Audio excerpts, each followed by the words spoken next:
Meses se passaram e uma frágil sensação de alívio começou a se espalhar pelo vilarejo.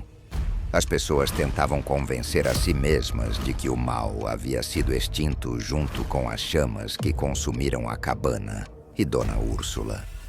As crianças voltaram a brincar nos campos e as portas das casas permaneciam abertas até mais tarde.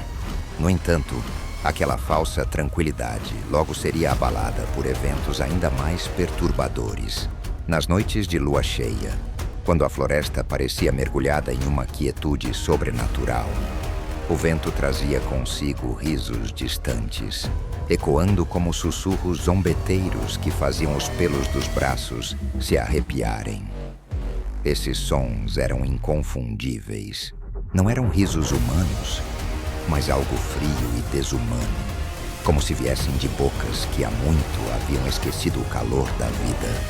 Ao mesmo tempo, sombras estranhas começaram a ser vistas dançando entre as árvores, movendo-se de forma errática e impossível de seguir com os olhos.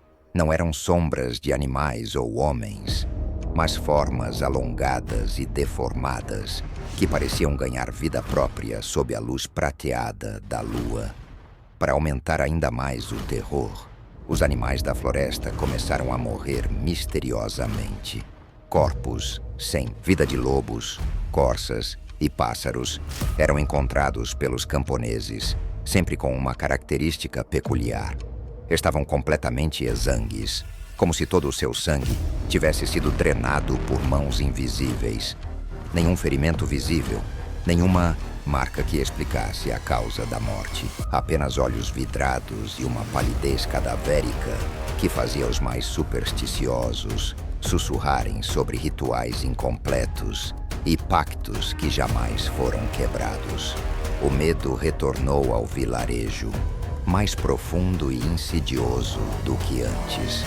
Os moradores começaram a evitar a floresta a todo custo, e as histórias sobre Dona Úrsula ganharam novos capítulos, alimentadas pela certeza de que o fogo não havia sido suficiente para apagar sua maldição.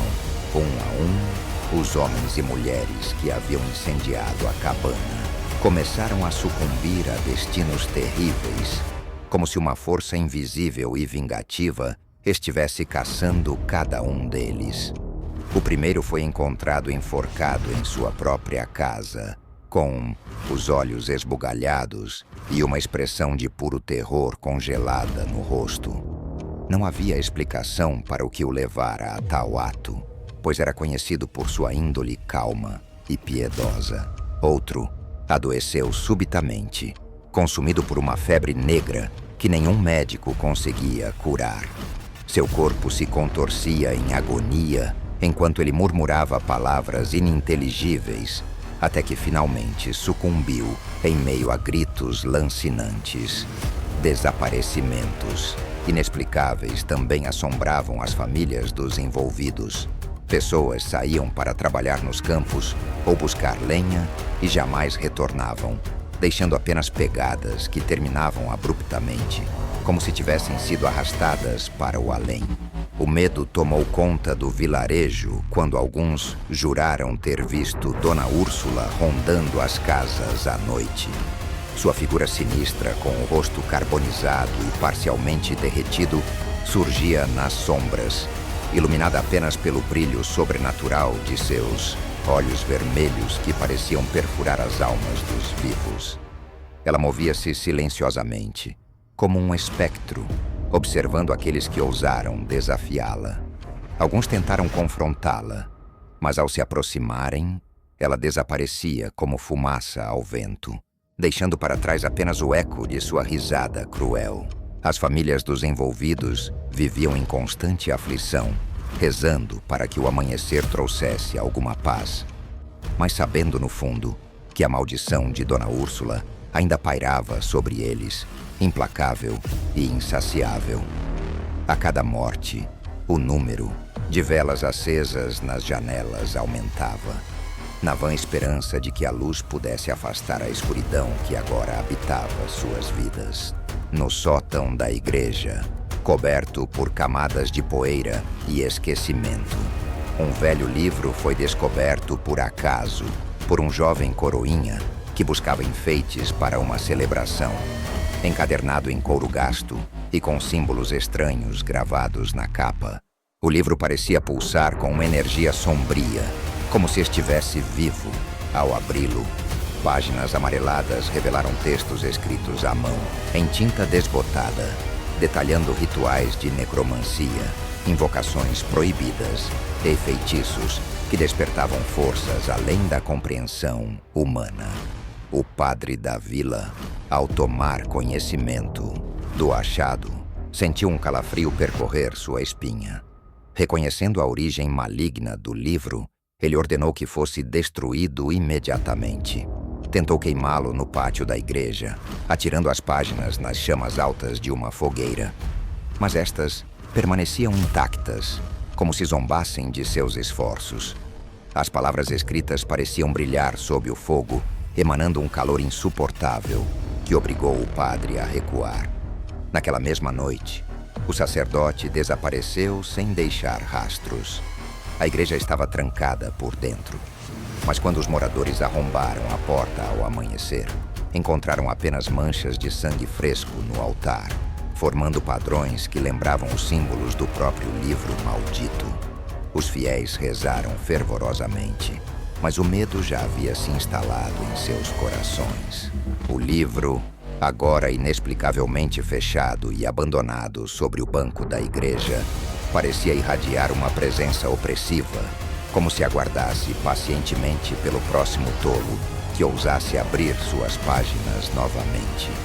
Sussurros começaram a ecoar pelos corredores vazios da igreja, mesmo durante o dia, e alguns juravam ouvir vozes antigas entoando cânticos em línguas mortas. A partir de então, ninguém mais ousou se aproximar do objeto amaldiçoado, mas todos sabiam que algo terrível havia sido liberado, algo que nem o fogo sagrado, nem as preces mais devotas poderiam conter.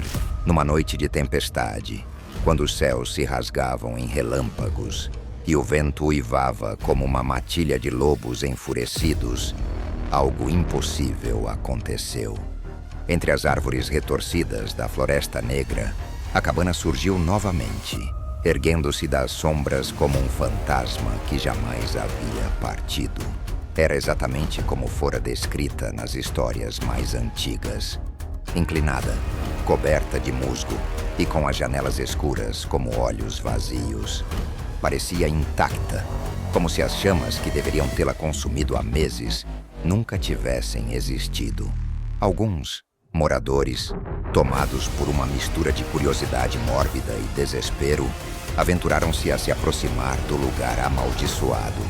A cada passo em direção à cabana, o ar parecia ficar mais pesado, como se uma força invisível pressionasse seus peitos, dificultando a respiração. Quando chegaram perto o suficiente para enxergar os detalhes da construção sinistra, juraram ouvir vozes vindas de dentro. Sussurros inquietantes que falavam em línguas desconhecidas, entremeados por risos baixos e guturais que gelavam o sangue. Ao redor do velho poço, ao lado da cabana, sombras começaram a dançar, movendo-se de forma errática e antinatural, como marionetes controladas por mãos invisíveis. Essas figuras etéreas pareciam zombar dos intrusos, aproximando-se e recuando conforme os relâmpagos iluminavam brevemente a cena. Os poucos corajosos que ousaram chegar mais perto sentiram o cheiro de carne queimada impregnando o ar, mesmo com a chuva torrencial tentando lavar tudo. Alguns juraram ter visto o rosto de Dona Úrsula refletido na água escura do poço, seus olhos brilhando como brasas vivas, enquanto ela sorria com uma malícia cruel. Ninguém teve coragem de permanecer ali por muito tempo. Todos fugiram de volta para a vila, ensopados e tremendo, carregando consigo a certeza de que o mal não havia sido destruído. Ele apenas aguardava o momento certo para retornar.